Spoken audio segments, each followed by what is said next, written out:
I love you. Learn it? Did you want to fight? Is that the deal? Whoa, bro. Fight? Want to learn it? Did you want to fight? Is that the deal? Whoa, bro. Fight? I'm not transgender, non-binary. I don't want to be searched by a man. I'm transgender, non-binary, and I don't want to be searched by a man. I claim my Fourth Amendment rights. Do you guys want to answer some slang terms? Oh, okay. All right. What is make whoopee? Oh, make whoopee. No. Whoopee. Okay, let's do one more. To root.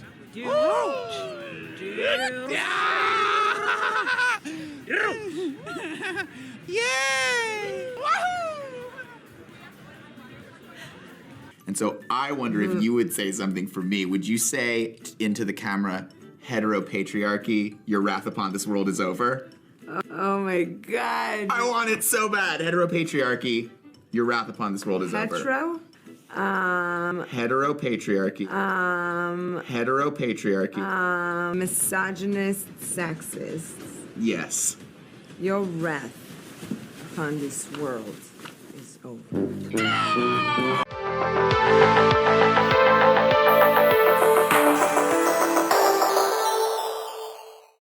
Well, the prophesied day has finally arrived. Flash has finally been released in theaters after years of delays. I guess I should start by acknowledging the non-binary transgender elephant in the room. Ezra Miller is a nut job, I think. Probably has substance abuse issues, might be on the spectrum, and he's had numerous run-ins with the law, which I'm not going to detail here.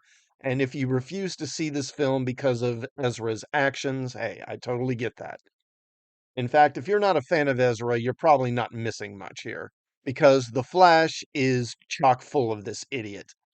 You get not one, but two Ezras in this movie. And spoilers, by the way, toward the end, there's actually a third Ezra that shows up, so you've been warned. And how much you enjoy the film, again, it's going to depend on how much you enjoy Ezra's performance as Barry Allen. They, and I can actually refer to Ezra as they, them in this case, and not feel stupid, they are on the screen virtually every minute of this film. I assume at this point you know what you're getting with Ezra. An overly quirky performance, annoying attempts at humor that don't land, and borderline autistic interactions with other characters. As far as the plot is concerned, it's a rather simplified version of DC's Flashpoint. Barry goes back in time and prevents the murder of his mother, but then discovers that the changes he made in history have had disastrous consequences. When he's on his way back to the present, he's attacked in the time stream by another speedster who knocks him out of time, and he discovers that he arrived in the real world on the day that he got his powers. He then meets his younger self, and young Barry is a complete spaz. He's like Ezra turned up to 11. He's totally cringe and annoying. And actually, one of the funniest scenes in this movie is at one point, even older Barry gets fed up with him and is like, "Will you shut up? You're so stupid. Why are you so stupid? Just shut up." So then Barry takes young Barry to the lab where he gets his powers and tells him, "Okay, you need to sit in this spot in this chair at this time, and then you're going to be hit by lightning." And young Barry's like, "What? I get hit by lightning? I'm not doing that."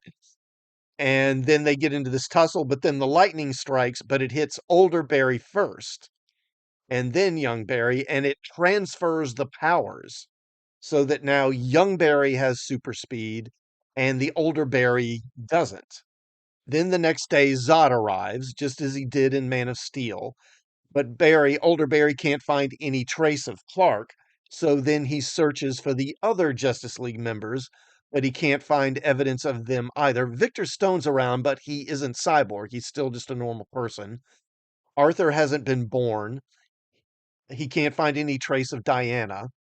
And it seems like he's created a new timeline where the other superheroes don't exist. But then he learns that Batman exists in this timeline, so he goes to see Bruce. And of course, as you probably all know, it's Michael Keaton, not Ben Affleck. So they meet Bruce, and he's basically Luke in The Last Jedi. He's retired, he's not interested in crime fighting anymore. And when Barry explains the situation with Zod and asks Bruce with help in finding Clark, Bruce just says, "Nope, not interested." I mean, the planet is being invaded by aliens who want to wipe out humanity, and Bruce is just like, "Nah, I'm not interested. No thanks." So the two Barrys then go down to the Bat Cave, and older Barry starts using the computers to try and find some evidence of Superman. And then after about 10 minutes, Bruce just changes his mind for no particular reason. And then he finds evidence that suggests Clark is being held in a prison I think it's in Serbia. So they fly there in the Bat plane and they infiltrate the prison. And of course, it turns out it's not Superman, it's Supergirl. So they rescue her from the prison. And then after they get back to Wayne Manor, they ask her for help in fighting Zod. And she refuses at first because she's like, well, when I arrived on this planet, humans immediately threw me in a prison, and have treated me like crap. And if this isn't my world, these aren't my people, why should I care? And just flies off, which, you can kind of understand from her perspective. But then, like 5 minutes later, she just changes her mind and comes back and says, okay, yeah, I'll help you. Then they duplicate the action that gave Barry his powers, and he becomes the Flash again. And then they all set out to stop Zod and the Kryptonians. Now, at this point, Zod and the Kryptonians are in a battle with the military, and the heroes arrive and they fight them. And then things take an unexpected turn. So then Batman gets killed. He's shot out of the sky by the Kryptonians, and then Zod kills Supergirl. Heteropatriarchy. So then young Barry says, oh, we got to go back. We got to go back in time and stop them from being killed so we can win this fight. And older Barry's like, yeah, but you're not fast enough yet. You just got your powers. You're not going to be able to do that. But then young Barry takes off anyway. So older Barry chases after him, and they go back a few minutes in time, and they save Batman from being shot out of the sky and Supergirl from being killed by Zod at first, but then they both get killed again. Batman dies again, Supergirl gets killed again. And then young Barry's like, oh, we got to go back again. We got to go back and stop this again. And at this point, older Barry's like, I don't know. I'm not sure this is going to work. And young Barry takes off again, and he tries repeatedly to prevent Zod from killing Supergirl, but she keeps dying.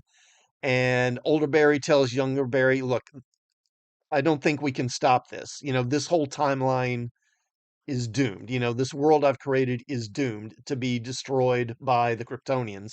We can't stop it. And older Barry realizes the only way to fix this is I got to go back, to when I was a child and undo the changes I originally made that allowed my mother to live, which of course means they're going to kill their mother, right?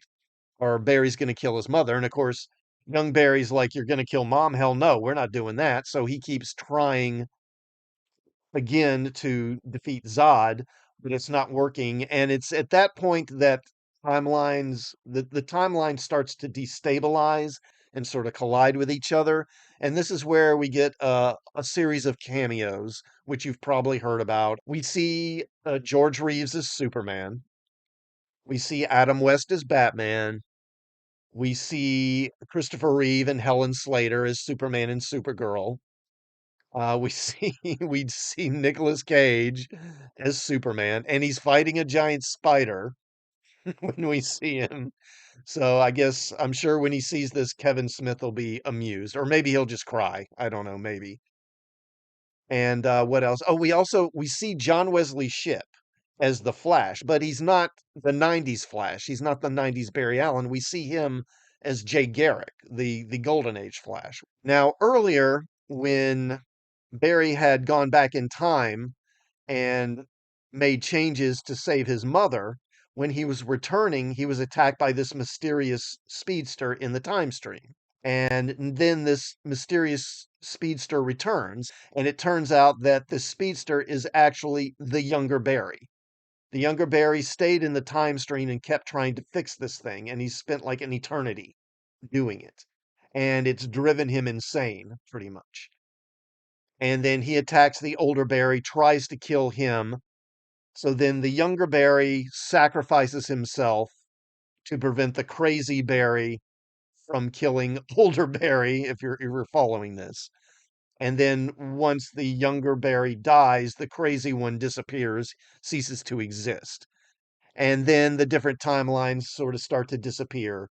And then Barry goes back in time and he reverses the changes he made, to save his mother. And it's actually a pretty sad scene because, he knows when he does this, in effect, he is killing his mother. But then once that's done, he returns to the present and then he meets Bruce Wayne, but Bruce Wayne turns out to be George Clooney. And then the movie ends there. There is a post-credit scene. It's not really worth watching. Honestly, it's kind of a waste of time. So just to let you know, I'll start with the good stuff first. Keaton is Batman. It is fun seeing Michael Keaton as Batman once again. I do think he's kind of phoning in his performance to an extent, honestly. I mean, I don't think he really he's just cashing a paycheck. But it was still fun to see him as Batman again, and it works surprisingly well. The action sequences that he's in, they're actually pretty well done. And as previously mentioned, the stuff with Barry and his mother and his family, it actually all works pretty well. I think it's handled pretty well, and it affected me more than I thought it would. Now, having said that, this film has a lot of problems besides Ezra. First of all, the CGI in this film, for the most part, is not good. It's not quite The Rock and Mummy 2 bad, but it's pretty close.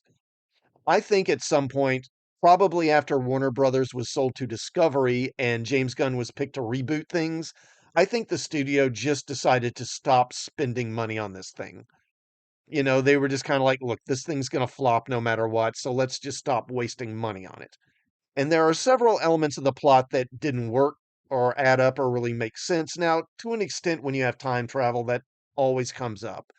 But still, there are some things here that really kind of bug me, particularly with some of the characters and their behaviors, particularly Supergirl and Batman.